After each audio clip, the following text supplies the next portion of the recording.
गुरु भक्ति योग। साधक अगर श्रद्धा एवं भक्ति भाव से अपने गुरु की सेवा नहीं करेगा तो उसके तमाम व्रत तप अधिक सच्चे घड़े में से पानी की तरह टपक कर बह जाएंगे। मन एवं इंद्रियों का संयम, गुरु भगवान का ध्यान, गुरु की सेवा एवं उसमें धैर्य, सहन शक्ति, आचार्य के प्रति भक्ति भाव, संतोष, दया, स्वच्छता, सत्यवादिता, सरलता, गुरु की आज्ञा का पालन, ये सब अच्छे शिष्य के लक्षण हैं। सत्य के साधक को मन एवं इंद्रियों पर संयम रखकर अपने आचार्य के घर रहना चाहिए और खूब श्रद्धा एवं आदर पूर्वक गुरु की निगरानी में शास्त्रों का अभ्यास करना चाहिए। उसे चुस्तता से ब्रह्मचर्य का पालन करना चाहिए और आचार्य की पूजा करनी चाहिए। शिष्य को चाहिए कि वह आचार्य को साक्षात ईश्वर के रूप में माने, मनुष्य के रूप में कदापि नहीं। शिष्य को आचार्य के दोष नहीं देखने चाहिए क्योंकि वे तमाम देवों के प्रतिनिधि हैं। शिष्य को सब सुख वैभव का विष की तरह त्याग कर देना चाहिए और अपना शरीर गुरु की सेवा में सौंप देना चाहिए। ब्रह्मचारी का मुख्य कर्तव्य पूरे हृदय से अपने आचार्य की सेवा करना है। गुरु की कृपा प्राप्त करने के लिए उनकी निजी सेवा और उनकी आज्ञा का पालन जितना सहाय रूप है उतना सहाय रूप तप, यात्रा, भेंट, दान आदि नहीं है। कल हमने सुना कि धर्मदास जी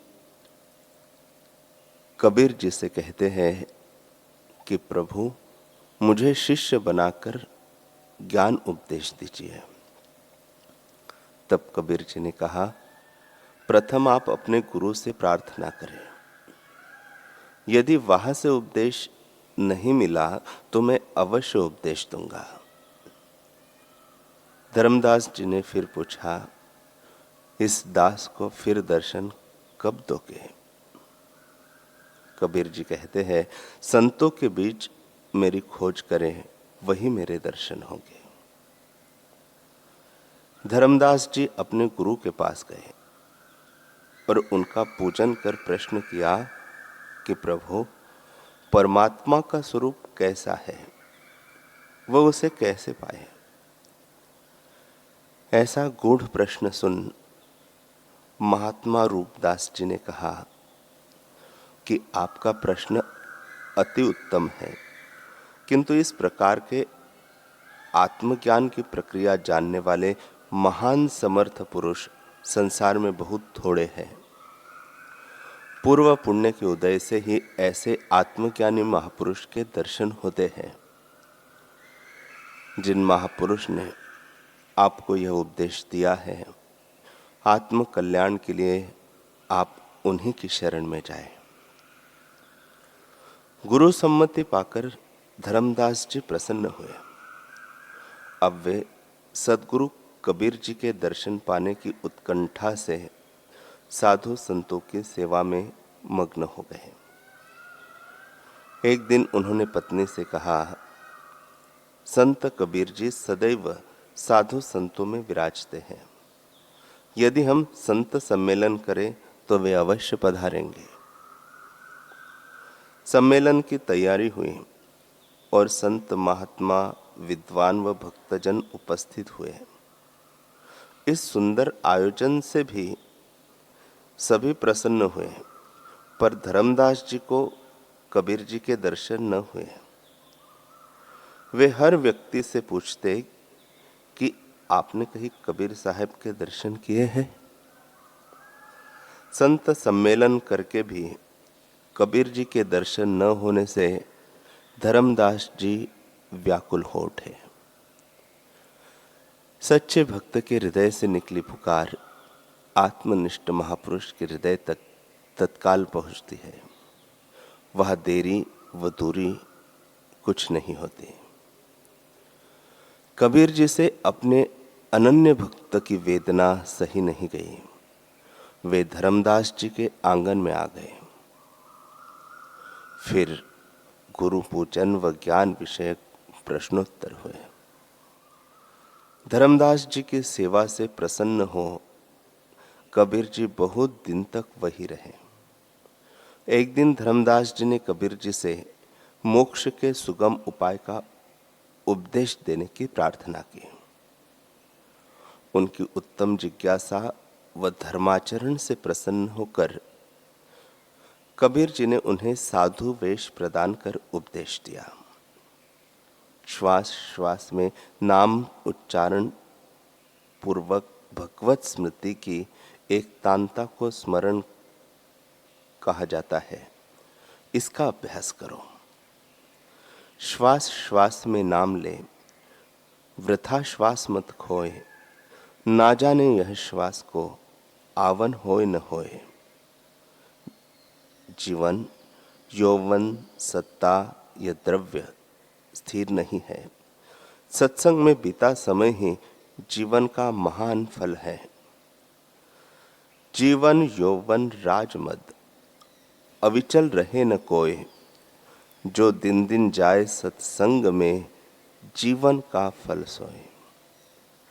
हे धर्मदास जी, जैसे बाजीगर का लड़का अपने शरीर पर विषधर नाग को लपेटकर फिरता है, परंतु सर्प विष उसको व्याप्त नहीं होता, क्योंकि उसने गुरु यानी बाजीगर से मंत्र तथा औषधि सीखी होती है। वैसे ही क्षत्रिय ब्रह्मनिष्ठ गुरु रूप बाजीगर से उपदिष्ट शिष्य को संसार में रहते हुए भी विषय विष व्याप्त नहीं होता, क्योंकि वह भी गुरु के उपदेश से सांसारिक विषयों को मिथ्या समझता है।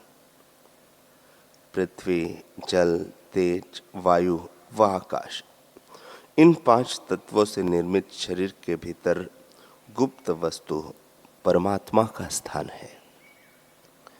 उसका भेद गुरु के उपदेश से कोई विरला ही जानता है।